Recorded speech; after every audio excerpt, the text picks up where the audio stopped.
Hi. If I seem familiar, we may have crossed paths during my time in the Army, or recently as your local VFW Post Commander. As a Post Commander, I want to talk about the VA is treating almost 90,000 veterans for seizures, and many are a result of traumatic brain injury from combat operations. However, my focus today is a disease that affects 1 in 26 Americans.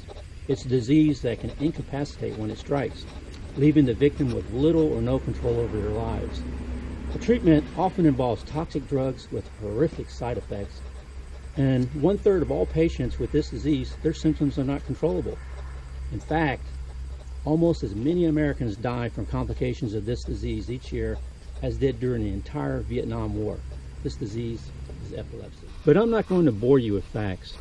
No, today I'm going to talk to you as a father of a son with epilepsy. As far back as I can recall, my son was an active, healthy little boy who loved life.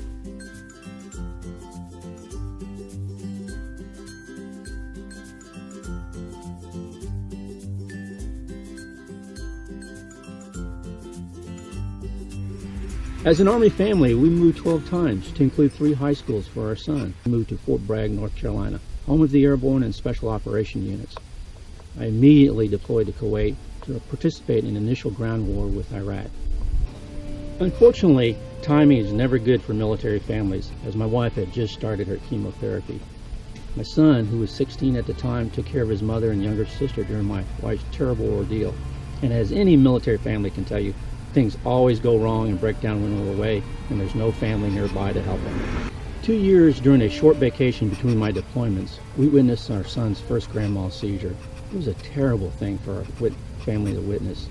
First, he lost consciousness, falling to the floor, going into a stiff fetal position, and then his entire body jerked violently for several minutes in our little travel trailer. We felt helpless, and there didn't seem to be much that they could do at the emergency room other than to prescribe Dilantin, a common drug used for seizures. We soon found out that Dilantin was not as effective, so we took him to a neurologist who prescribed Keppra. At first, that didn't work either, and the doctor kept increasing the dosage rate. In a short period of time, our son went from being a gifted child turning 18 and getting ready for college to sitting around in a dazed, often incoherent state, and he became very forgetful. During one grand mal seizure, our son fell against a nightstand and broke out his front teeth, requiring crowns. Another time, I almost had to break down a bathroom door to get our son, who had fallen against the door during a difficult seizure. Since then, we've had to put down carpeting and padded bed rails to keep him from getting hurt during seizures. And there were other side effects, such as gaining weight, thinning hair, and changes to his personality. Eventually, we found a specialist at Duke University who was better able to diagnose our son's type of epilepsy and prescribe a better medication called Depakote ER. Although this significantly reduced the frequency of his seizures, it did not eliminate them or the adverse side effects.